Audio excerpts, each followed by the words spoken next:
dan Allah, peganglah Quran kalamullah, la ilaha illallah, la ilaha illallah, la ilaha illallah, la ilaha illallah, Muhammadur Rasulullah.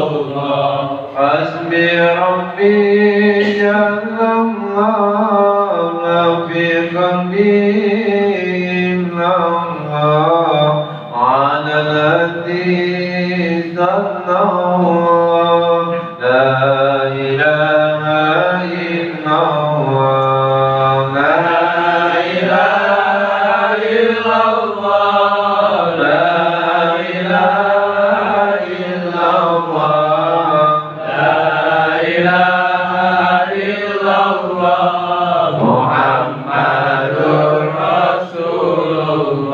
Alhamdulillahi Rabbil Alamin. نحمده ونستعينه ونستغفره ونعوذ بالله من شرور أنفسنا ومن سيئات أعمالنا، من يهد الله فلا مضل له ومن يضلل فلا هادي له. أشهد أن لا إله إلا الله وحده لا شريك له، وأشهد أن محمدا عبده ورسوله لا نبي بعده. اللهم صل وسلم وبارك على سيدنا محمد وعلى آله وأصحابه أجمعين. أما بعد. Hadratul mukarramin, para alim ulama, para asatidz, para hujjat, segenap pengurus DKM Musala Baitur Rahman, Bapak Ibu jamaah salat Aisyah, salat tarawih, majelis ilmu yang dimuliakan Allah Subhanahu wa taala. Bersyukur kita kepada Allah yang menghimpun kita malam hari ini bermuajahah talabul ilmi, memakmurkan rumah Allah. Semoga Allah makmurkan dunia dan akhirat kita semua. Kita diberikan kesempatan untuk sampai puncak Ramadan 1442 Hijriah. Semoga amal kita semua diterima oleh Allah, dosa-dosa kita diampuni oleh Allah, kebaikan kita dilipat gandakan oleh Allah Subhanahu wa taala. Kalau sudah sampai puncak begini, senang atau sedih Pak? Bu? Senang atau sedih? Jujur.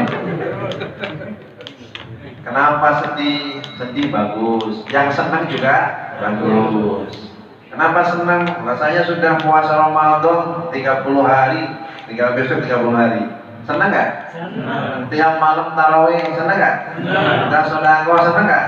Udah senang kita memakmurkan masjid, itikaf, hatam juga hatam, alhamdulillah. Senang, pantas ya? Pantas, senang, udah tunaikan. Tapi ada juga yang sedih, kenapa? Nggak boleh mudik. Sedih, boleh nggak? Boleh. Pengen ketemu orang tua, nggak boleh. Sedih nggak? Sedih. Kenapa sedih? Mau ditinggal Ramadan, mau berpisah, nanti masjid-masjid sepi lagi, sedih boleh nggak? Apalagi Pak Ustadz nggak dipanggil lagi, sedih nggak? Sedih, oh sedih banget, sedih. Bukan masalah itu. Kita ini khawatir ketika musola-musola kosong, masjid-masjid kosong, sesuai dengan sabda Nabi, saya di zaman akan datang satu zaman wa ma masjid illa bina'u, tidak ada masjid kecuali cuma bangunannya. Tidaklah Quran illa rasmu, kecuali cuma tulisannya. Maka sedih di situ, pantas ya? Pantas juga. Jadi sedihnya karena kita khawatir tidak ketemu Ramadan tahun berikutnya. Nggak ada jaminan. Bukankah teman-teman kita, saudara kita yang kemarin masih bersama kita tahun yang lalu, sekarang sudah tiada, ada nggak? Ada. Dipanggil. Jadi yang hadir ini masih hidup semua. Alhamdulillah. Artinya masih diberikan kesempatan. Semua yang dikubur di bumi itu pengen hidup lagi. Semua yang mati dikubur pengen hidup lagi, sementara kita masih hidup. Yang di dalam bumi pengen di atas bumi, sementara kita masih di atas bumi. Fa bi ayyi ala'i rabbikuma tukadziban. Nikmat mana lagi dari Tuhanmu yang akan kalian dustakan? Nikmat yang utama itu ketika masih diberikan kehidupan. Harta yang berlimpah nggak ada nilainya kalau udah mati, betul? Kecuali dinafkahkan di jalan Allah. Kata di Pak Sigit, kalau bisa di malam terakhir dikeluarin semua itu. Yang banyak katanya, Masya Allah. Ini AC-nya mau dikasih 10 lagi. Nanti insya Allah yang itikam sepipeng semua. Ini itikam kadang-kadang salah juga niatnya. Di rumah panas gak ada AC-nya, kayak musola aja lah. Jadi itikafnya bukan ibadah, ke musola bawa kasur, datang-datang langsung tidur, bangun-bangun sahur. Tidur itikaf boleh nggak? Boleh, tapi setelah capek sholat, capek baca Quran, capek zikir, lalu tidur. Tidurnya jadi ibadah, menyiapkan ibadah yang berikutnya. Tapi jangan datang-datang langsung tidur. Waliyahillah, kita berlindung kepada Allah. Ini malam ke-30, malam 29 udah gak ada lagi. Tahun ini udah lewat. Malam terakhir, malam ini malam terakhir bagi kita. Tetapi walaupun ini malam terakhir, kita berharap ketemu di Ramadan tahun berikutnya. Ya Rabbal Alamin. Di penghujung amaliyah kita, Allah sedang siapkan dalam puasa kita. Kira-kira ada kurangnya nggak? Waktu puasa kadang-kadang ada gibahnya nggak? Waktu puasa kadang-kadang ada marahnya nggak? Waktu puasa kadang-kadang ada yang bikin jengkel pasangan, ada nggak? Orangnya ada nggak? Yang mana gitu? Bapak-bapak pernah bikin jengkel istri? Bu, ibu pernah bikin jengkel suami, Bu? Halo? Nggak ngaku nih. Bapaknya itu pada ngaku, ibunya nggak pada ngaku. Insya Allah malam ini sudah kita ikhlaskan semua. Tuh, suami istri itu kalau di dunianya bertengkar, di akhirat juga bertengkar. Kalau di dunianya itu marah-marahan, di akhirat juga marah-marahan, saling tuntut menuntut. Al-a'illau yawmaidin ba'dhum li ba'din aduwwun illal muttaqin. Karib kerabat, orang-orang yang dekat, mereka pada bermusuhan di sisi Allah, kecuali keluarga yang bertakwa, suami istri yang bertakwa kepada Allah. Kalau orang itu saling bertakwa, suaminya bertakwa, istrinya bertakwa. Hum azwajuhum fi dhilalin 'alal ara'iki muttaqirun. Mereka bersama pasangannya bertelekan dalam surga, bercengkrama suami istri kayak pengantin baru. Masya Allah. Bu, ibu, mana suaranya nih? Ibu ini kalau nanti di akhirat pengen ketemu suaminya nggak, Bu? Enggak. Oh, berani. Pengen. Cari lagi. Saya tanya sama suaminya, pengen ketemu istri atau cari yang lain, Pak? Yang lain. Oh.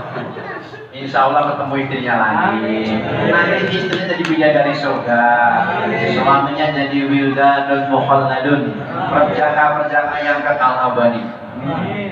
Ini kalau masuk surga jadi ting-ting semua. Masya Allah. Yang kita harapkan. Kita sekarang bercerita tentang surga, nanti di surga cerita tentang dunia. Kalau sekarang cerita tentang surga, nanti dunia nggak ada cerita tentang dunia. Ternyata benar yang malam terakhir itu ceritakan kalau masuk surga. Mudah-mudahan ini ahli surga semua. Dari wajahnya saja wajah-wajah ahli surga. Karena lagi ngaji, mudah-mudahan di luarnya sama. Karena ada lagi ngaji solehahnya kayak apa, solehnya kayak apa. Kalau di rumah, Masya Allah besar terus. Di luar sana beda gitu. Ada yang itu ada nggak? Orangnya datang. Jadi penting ini untuk menjaga orang yang ngaji itu belum tentu orang baik, tapi minimal orang yang pengen jadi orang baik. Dia sudah pengen jadi orang baik, dan itu diberikan jalan kemudahan menuju surganya Allah. Man salaka tariqan yaltamisu fihi ilman sahalallahu lahu tariqan ilal jannah. Siapa yang menempuh jalan menuntut ilmu, Allah berikan kemudahan jalan menuju surganya. Maka Allah redha dengan penuntut ilmu. Para malaikat redha, majelis begini diridhoi. Para malaikat redha, maka ada ketenangan. Jujur Bapak Ibu, di masjid begini lebih tenang atau tenang di rumah? Tenang. Hormat masjid. Masjid. Bu, hormat masjid, Bu. Masjid lah, di masjid gak ada cucian. Tetap masjid. Kenapa? Saking tenangnya, Masya Allah. Datang ke majelis ilmu, duduknya Anda itu bisa pules. Kenapa? Tenang. Ada ketenangan, ketentraman. Orang kalau nggak tenang, tidur itu susah. Saya pernah ceramah dengan Ustadz Samsi Ali, Imam Masjid New York. Dia bilang seperempat warga Amerika kalau mau tidur itu sedang harus pakai minum pil, obat penenang. Pengen tenang minum obat penenang. Kita nggak usah datang ke majelis ilmu, sholat Jumat, sholat depan itu bisa tidur. Tenang hidupnya. Karena dibacakan ayat suci Al-Quran, ada zikir, ada ketenangan. Wa idza quri'al Qur'anu fastami'u lahu wansitu la'allakum turhamun. Apabila dibacakan Al-Quran, maka diamlah, dengarkanlah agar kalian dirahmati. Jadi tenang tadi karena turun rahmat Allah. Karena isinya orang-orang yang zikir. Orang beriman itu tenang dengan zikir. Kalau begini tenang semua, kayak gak punya utang aja. Padahal banyak yang belum lunas mobilnya, rumahnya. Tapi tenang. Kenapa? Walladzina amanu tatma'innu qulubuhum bi dzikrillah. Ala bi dzikrillah tatma'innul qulub. Orang-orang yang beriman tenang, tentram hati mereka dengan mengingat Allah. Camkan, renungkan hanya dengan mengingat Allah, hati akan tenang. Puasa sebulan penuh melatih kita, hati selalu zikrullah, ingat Allah. Di rumah sendiri, gak ada siapa-siapa, ada makanan, ada es buah di kulkas, diminum nggak? Enggak. Kalau puasa kok siang hari puasa nggak diminum karena ingat Allah. Masya Allah. Kenapa ingat Allah? Allah yang maha melihat, Allah maha menjaga. Minum aja. Ini khusyuk atau ngantuk? Jadi karena kita merasa diawasi oleh Allah, merasa dilihat oleh Allah, sehingga kita tidak mau melanggar. Yang halal aja dijauhi, makanan halal waktu puasa dijauhi, apalagi yang haram. Ini kalau udah 7 menit diputus mas ya. Nah, nanti masukin videonya biar gampang. Nanti langsung masuk channel YouTube saya. Ulang-ulang semua, ketik Ustadz Joni, like and subscribe. Insya Allah. Semenjak saya ceramah di sini, subscribe-nya nambah banyak itu. Mantap.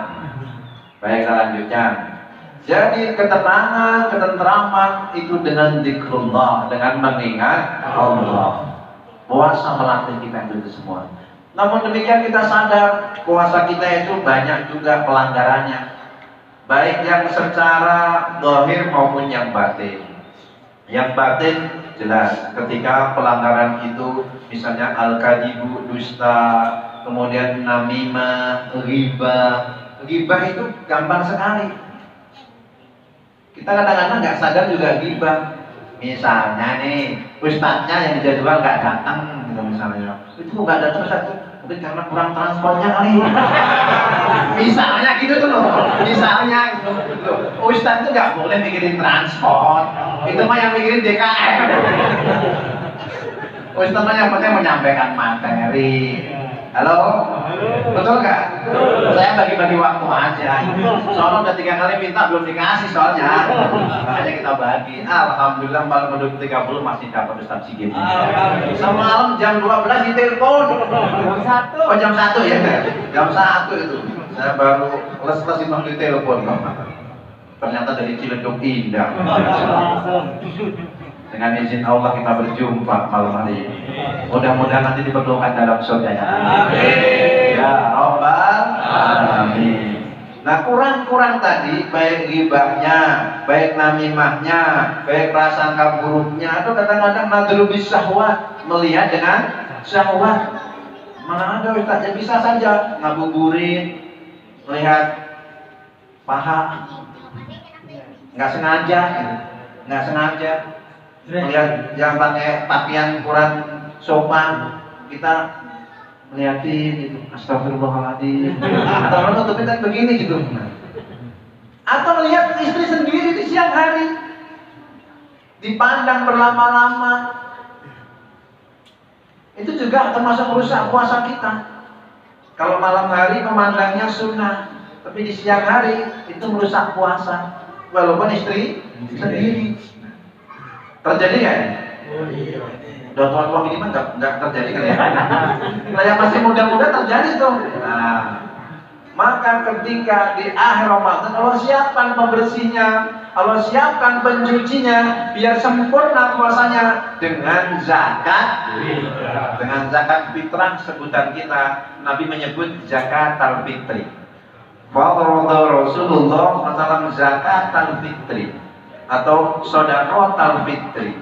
Rasulullah memfardukan sedekah fitri atau zakat fitri tuhratan lis-shaimi minal lagwi wa rafasi, mensucikan orang yang puasa dari kata-kata yang sia-sia, dari perbuatan yang sia-sia, termasuk amarah, ribah, namimah. Seorang istri yang menuntut suami lebih dari kemampuannya, atau istri kurang sayang sama anak-anaknya, suami kurang sayang sama istrinya. Nah, itu semua ketika terjadi di bulan Ramadan kan ada itu, mau buka puasa cekcok suami istri. Terjadi nggak? Di sini nggak ada, di sini nggak ada, di musola, di rumah sana ada. Nah, saya dengar itu, masya Allah. Nah, itu dibersihkan tadi dengan zakat al-fitri. Zakat fitrah kita menyebutnya bahasa kita. Artinya zakat al-fitri, zakat fitrah. Zakat yang mensucikan. Jadi zakat itu mensucikan, selain artinya mengembangkan. Maka orang yang zakat itu berkembang, orang yang infak berkembang. Ada sebuah kisah menarik. Bapak Ibu mau dengerin nggak? Masih ada waktunya nggak? Masih lama ya? Ini malam terakhir ya? Jadi Alkisah ketika seseorang pengusaha yang dia enggan berzakat, enggan berinfak, sampai akhirnya bangkrut. Rumah megahnya dia jual, mobil mewahnya dia jual untuk bayar karyawan. Hari itu dia memutuskan bareng istrinya untuk menemui seorang ustaz. Sambil langkahnya gontai dia mengatakan Assalamualaikum. Salamnya orang susah. Lagi bangkrut kan susah. Waalaikumsalam. Ada apa? Silakan masuk. Masuk. Silakan duduk. Begini Ustaz, saya bercerita tentang saya dan keluarga dan usaha saya. Dulu saya sukses, usaha banyak, karyawan banyak, tapi sekarang ini lagi jatuh saya habis-habisan. Rumah sudah saya jual, mobil saya jual untuk bayar karyawan. Saya minta nasihatnya. Oh iya Pak, Rasulullah pernah bersabda, ma yusbihu yauman illa yanzilu malakani. Tidaklah suatu pagi hari lewat melainkan 2 malaikat berdoa, Allahumma a'ti mumfikan khalafan wa a'ti mumsikan talafan. Ya Allah, berikanlah orang yang infak itu lipat ganda, yang zakat itu berkembang, dan berikanlah orang-orang yang pelit, medit, korek, guntur, kasir, talafan, binasa. Kata orang tadi, oh barangkali ini kan Ustaz, dulu saya gak pernah bersyukur, uang banyak tidak berzakat, sehingga habis uang saya, bangkrut usaha saya. Tapi mulai hari ini saya berjanji, akan senantiasa berbagi. Setiap mendapatkan saya akan berbagi, setiap menerima saya akan ngasih. Rumusnya terima kasih, habis terima kasih. Sepulang dari situ sepakat suami istri untuk senantiasa berbagi. Pokoknya dapat beri, terima kasih. Kalau udah terima kasih, selalu. Apa yang terjadi? 2 tahun sudah berubah. 2 tahun berubah, mobil mewah kebeli, rumah megah kebeli. Ingat dia, Bu, dulu waktu bangkrut datang ke Pak Ustadz, sekarang sudah sukses. Jadi kita datang ke sana dengan mobil mewahnya. Assalamualaikum. Salamnya salam orang senang. Udah beda itu. Sampai Ustadznya aja nggak kenal ini siapa ini. Datang-datang pakai mobil mewah. Saya yang dulu Ustadz, yang dulu pakai motor itu nggak sama Ustadz. Yang mana ya? Yang dulu Ustadz. Yang dulu itu yang salamnya melas, yang dulu pakai motor yang ngaduin tak perusahaan. Oh terus alhamdulillah Pak Ustadz, berkat nasihat Pak Ustadz hidup saya sudah berubah, usaha sudah bangkit lagi, rumah sudah kebeli, mobil kebeli. Itu alhamdulillah saya bawa itu. Ini sedikit oleh-oleh buat Pak Ustadz. Alhamdulillah, berbagian juga. Terus ya alhamdulillah berkat nasihat Pak Ustadz itu, bahwa setiap pagi hari malaikat mendoakan siapa yang infak, yang zakat, dan sedekah berlipat ganda hartanya. Siapa yang pelit, yang medit, koret, buntut, kasir, binasa. Semenjak itu saya selalu mengamalkan nasihat Pak Ustadz. Ustadznya masuk kamar, ini yang saya nasihati sudah berubah, tapi saya nggak berubah-berubah. Kadang-kadang yang mendengar lebih paham daripada yang menyampaikan. Ini kayaknya bapak-bapak sudah mentertawakan saya. Ini bukan saya, tapi ada kisahnya.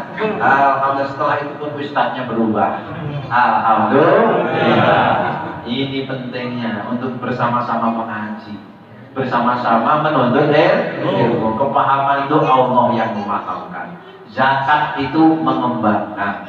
Zakat berikutnya tu'matan lil masakin, memberi makan orang-orang miskin. Maka waktu bolehnya dari awal Ramadan, utamanya 2 hari, 1 hari sebelum Id. Paling utama jelang Id, sejak fajar sampai sebelum sholat itu yang paling utama. Kenapa? Jangan sampai ada orang fakir, orang miskin yang minta-minta di hari raya. Bahagiakan mereka. Dengan itu membuat Allah sayang sama kita semua. Irhamu man fil ardi yarhamkum man fis sama. Cintai di muka bumi, niscaya di langit akan mencintaimu. Amin ya Rabbal alamin. Terakhir, 8:30. Witirnya 3. Witirnya mau panjang atau pendek? Panjang atau pendek? Kalau pendek, sepakat. Karena Anda maunya panjang nih. Saya mimpin di Karawaci kemarin itu 8:30 selesai. Ini tarawih paling pendek ini. Rupanya dia maunya yang panjang-panjang. Jarang. Selama 30 hari yang minta panjang cuma 1 tempat. Karawaci doang. Yang lain minta pendek semua. Kunu rabbaniin wala takunu ramadhaniin. Jadilah kamu orang yang taat, orang yang bakti, yang mengamalkan masjid karena Allah, bukan karena Ramadan. Kalau karena Ramadan, Ramadan akan pergi. Orang Arab mengatakan Ramadan Karim, Ramadan Karim, Ramadan Karim. Ramadan itu mulia sehingga orang-orang memuliakan Ramadan. Tapi yang mendengar menjawab Wallahul akram, Allah yang lebih mulia. Kalau kita memakmurkan masjid karena Allah bukan karena Ramadan, pasca Ramadan kita memakmurkan masjid. Amin. Kalau kita berjamaah, kita sholat malam karena Allah bukan karena Ramadan, habis Ramadan tetap sholat malam. Insya Allah. Jadi jangan hanya Ramadan tarawih, nanti habis itu ada sholat malam qiyamul lail. Allah akan rahmati kalau suami istri saling membangunkan sholat walaupun 2 rakaat. Insya Allah. Kita bina supaya keluarga kita utuh di dunia, reuni dalam surga. Walladzina amanu wattaba'athum dzurriyyatuhum biimanin alhaqna bihim dzurriyyatahum wa ma alatnahum min amalihim min syai' kullu imri'in bima kasaba rahin. Orang-orang yang beriman mengikuti mereka beriman, pasangannya beriman, anaknya beriman, cucunya beriman. Alhaqna bihim dzurriyyatahum, kami akan pertemukan mereka dengan anak cucunya. Wa ma alatnahum min amalin min syai', kami enggak kurangi, bahkan dengan rahmat Allah Allah tambahi. Siapa yang paling tinggi derajatnya akan gandeng anaknya, cucunya, mbahnya, semua digandeng untuk bertemu di surga yang tertinggi. Amin ya rabbal alamin. Yang benar dari Allah, yang salah saya mohon maaf. Assalamualaikum warahmatullahi wabarakatuh. Waalaikumsalam warahmatullahi wabarakatuh.